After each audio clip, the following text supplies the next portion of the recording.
No one despised him more than Ernest Borgnine. Ernest Borgnine was born Hermes Ephraim Borgino on January 24, 1917, in Hayman, Connecticut. Ernest's parents came to the US from Italy. His father was a laborer and his mother had many jobs to support the family. This taught young Harris the value of hard work and how to be tough. His parents ultimately split up, and Borgnine spent parts of his childhood living in Italy and going back and forth between countries. This made him more open-minded and gave him a lot of empathy for people from all walks of life. He didn't seem too interested in acting at first, but his life would take an unforeseen turn that would eventually lead him to Hollywood glory. Before becoming an actor, Borgnine served in the U.S. Navy with honor. He joined in 1935. He was in the military for 10 years during World War II, when he operated as a gunner's mate on destroyers in the Atlantic and Pacific theaters. He learned discipline, friendship, and a feeling of purpose while serving in the Navy, and these traits stayed with him for the remainder of his life.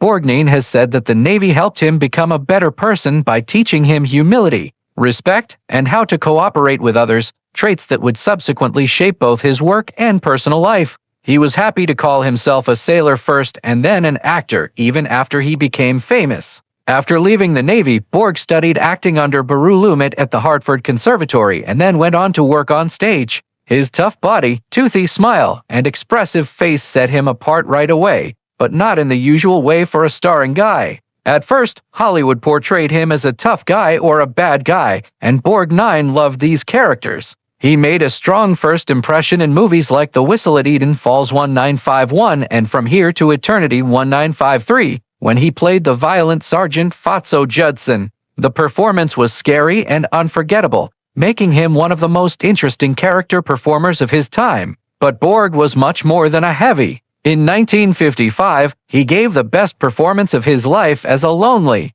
kind-hearted Bronx butcher looking for love and self-worth in Delbert Mann's Marty. The character was a huge change from his previous cinematic persona, and it showed a deep emotional sensitivity that shocked both spectators and critics. Bourne's portrayal of Marty Pletty was really real, open, and honest. He won the Academy Award for Best Actor, beating out famous contemporaries like Frank Sinatra and James Dean. Marty became a cultural icon, and Borgnine's win is still one of the most talked about and shocking events in Oscar history. Bourne kept making amazing movies and TV shows throughout the 1960s and 1970 Seconds. He was in big movies including The Dirty Dozen 1967, The Wild Bunch 1969, Emperor of the North 1973, and The Poseidon Adventure 1972, where his heroic role as a police officer really struck a chord with viewers. He could easily switch between action, drama, humor, and westerns, and he always made his characters feel real.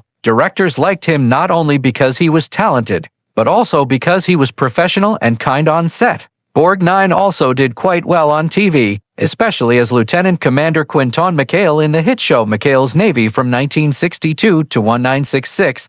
The part showed off his comedic timing and warmth, which won over a new generation of fans. He became popular again decades later as the voice of Mermaid Man on SpongeBob SquarePants, showing that he was popular with people of all ages, in all media, and in all genres. Even in his senior years, Borg kept working hard and was always happy to take on new challenges. Ernest Borg's life outside of work was just as interesting and complicated as the characters he played on screen. Full of love, heartbreak, and, in the end, lasting friendship, Borgnine was married 5 times over the course of his lengthy life. Each marriage was a distinct chapter in his emotional journey and showed the deeply human side of the tough, often larger-than-life actor.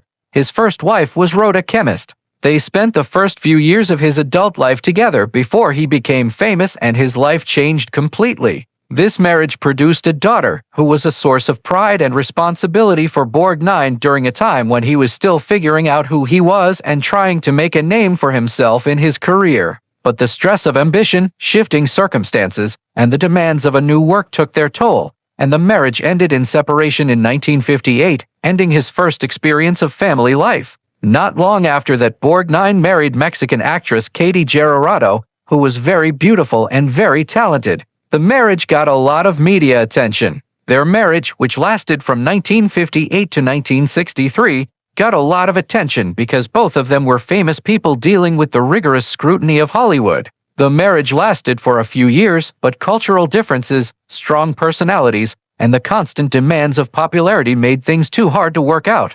Even though they loved each other, the partnership ended. Borgnine's third marriage, to Broadway star Ethel Merman, is probably the most renowned short marriage of his life. The marriage lasted only 32 days, yet it quickly became one of Hollywood's most talked about mismatches. Two very different people with quite different lifestyles and aspirations. Borgnine and Merman rapidly learned that being famous and admired were not enough to make them work together. Even though the marriage didn't last long, it became a footnote in entertainment history and is often used as an example of how even the most famous people can make mistakes when it comes to love. Borgnine's fourth marriage to Donna Runcourt gave him a new feeling of family and stability. They had 3 children together, 1 son and 2 girls. For a while, Borgnine was a dedicated husband and father with optimism and sincerity.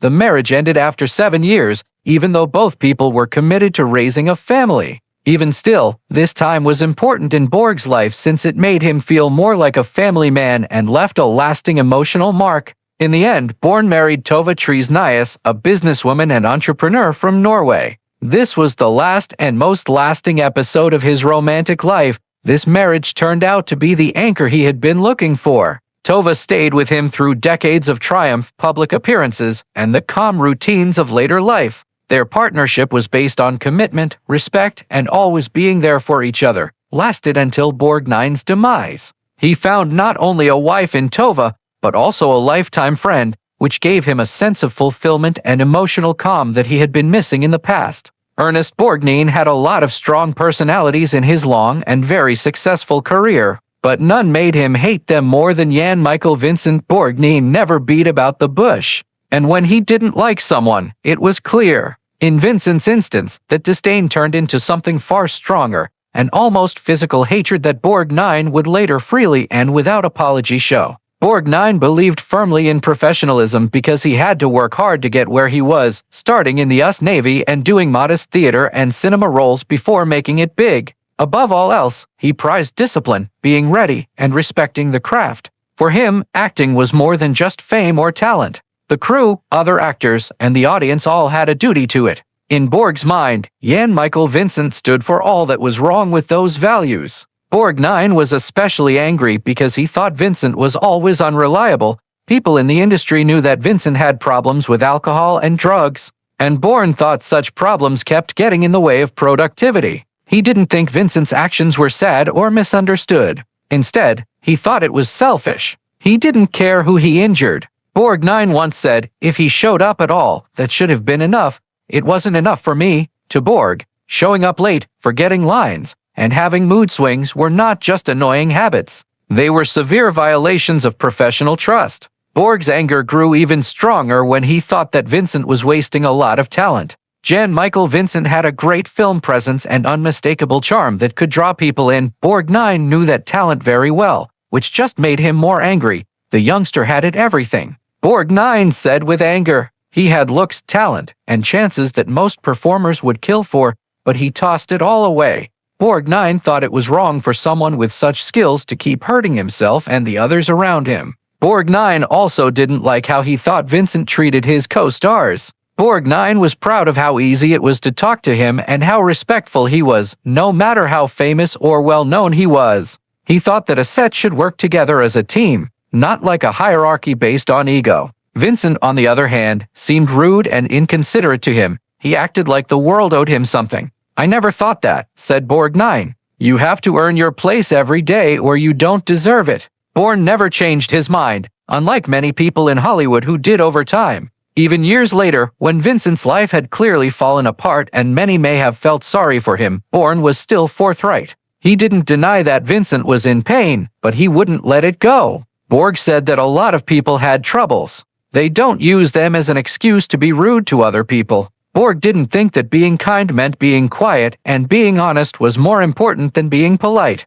Jealousy or competition did not cause this strong hate. Borgnine didn't have to prove anything. By the time he talked about Vincent openly, his own legacy was safe. He had been in many great movies and was known as one of Hollywood's most reliable actors. He was angry because he was disappointed and because of his principles, not because of competitiveness. He thought of Jan-Michael Vincent as a symbol of wasted potential and reckless affluence, and it made him the most angry. Ernest Borgnine's dislike for Jan-Michael Vincent showed as much about Borgnine as it did about Vincent. It showed how strongly Born believed in hard effort, being responsible, and respecting the profession. Borgnine saw a man who kept choosing carelessness over commitment, while others saw a pitiful figure ruined by addiction. Born commented, "I loved acting too much to put up with that," and that was the end of the line for Ernest. Ernest Borgn's long and amazing life came to a quiet end at the age of 95. He had been on a personal and professional journey